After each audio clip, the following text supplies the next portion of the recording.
What if you could sit down and speak with your unconscious? Not analyze it, not interpret it, but actually enter into conversation with the inner voices, images, and symbols that move beneath the surface of your everyday mind. Carl Jung found a way to do exactly that. He called it active imagination, and it became the core of his psychological and spiritual life. It wasn't a theory. It wasn't even therapy. It was a sacred method, a bridge between conscious and unconscious, a portal to the soul. Jung didn't invent it, but he practiced it more deeply than anyone else in modern psychology.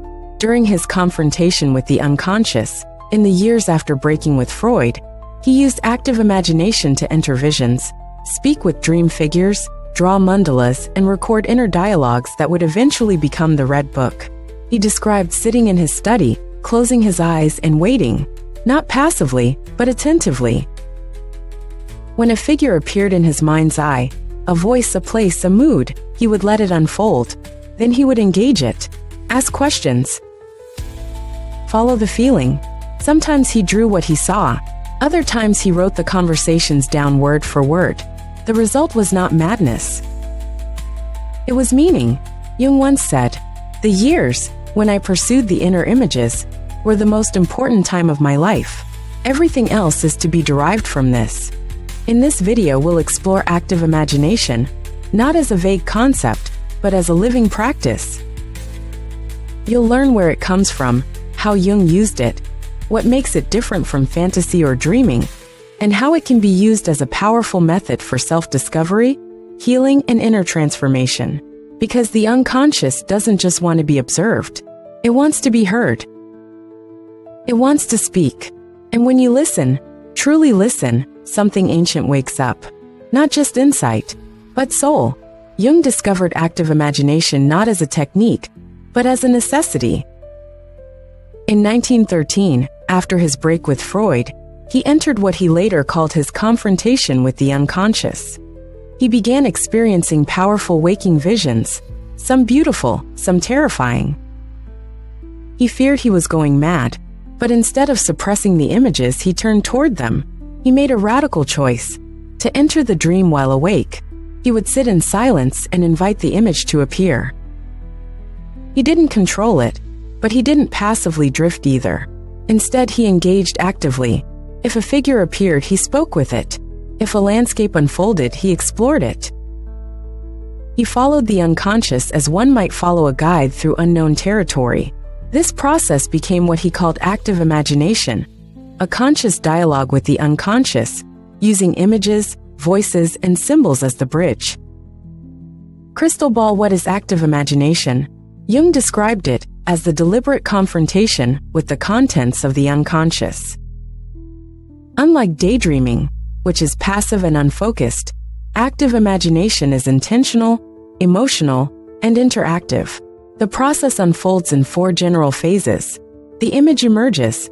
The starting point is a dream, mood, vision, or spontaneous fantasy. The psyche presents something. You engage it. You don't interpret it, you talk to it. Ask questions. Respond emotionally. Let it develop. You allow it to transform you. You stay with the image until it shifts, resolves, or reveals something deeper. This is often symbolic, not logical. You anchor it. You write, draw, dance, or ritualize the experience to bring it into consciousness. Jung often painted mandalas or wrote in symbolic language. In the Red Book, this is exactly what Jung did. He recorded his conversations with figures like Philemon, a wise, bearded guide who seemed to hold ancient insight. He allowed mythic images to overtake him: floods, serpents, deserts, and gods. He didn't analyze them in the moment, he experienced them fully. Only later would he reflect. He described this work as both terrifying and sacred. Balance scale. The psychological power of active imagination. Jung believed that the unconscious isn't a garbage bin of repressed impulses. It's a living system, and it wants dialogue. Without dialogue, it leaks through dreams, symptoms, and projection. With dialogue, it becomes a source of insight, creativity, and healing. In active imagination, you meet your inner figures. The shadow, who challenges your morality. The anima or animus, who stirs your longing. The child, who reminds you of innocence or fear. The wise old man or woman, who reveals truth. These are not metaphors, they are psychic realities. Jung wrote that the psyche will produce what we need in symbolic form, but we must be willing to meet it. Brain not fantasy, but real inner work. There's a common misconception that active imagination is just imagining things. But Jung made a sharp distinction. Fantasy is directed by the ego. Active imagination is directed by the unconscious, and the ego watches, responds, and learns. You don't make it up. You follow it. This is why the practice requires emotional maturity. It can stir deep complexes, wounds, and desires. That's why Jung insisted on grounding the experience, writing it down, drawing it out, and integrating the insight into daily life. Artist palette. Jung's artistic approach. Jung didn't stop at writing. He painted.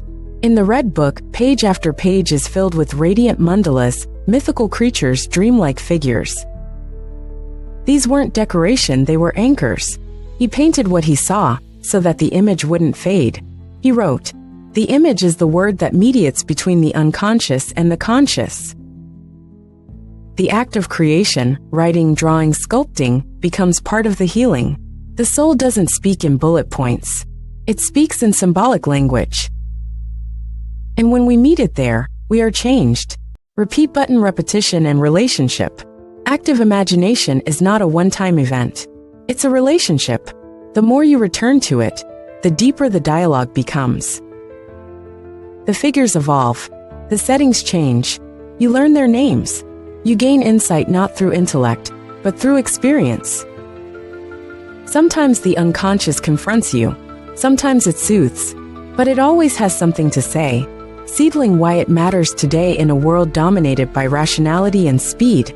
Active imagination feels almost rebellious. It asks you to slow down, go inward, and enter the unknown. It honors emotion. It respects image. It trusts that what you find inside is not madness, but meaning.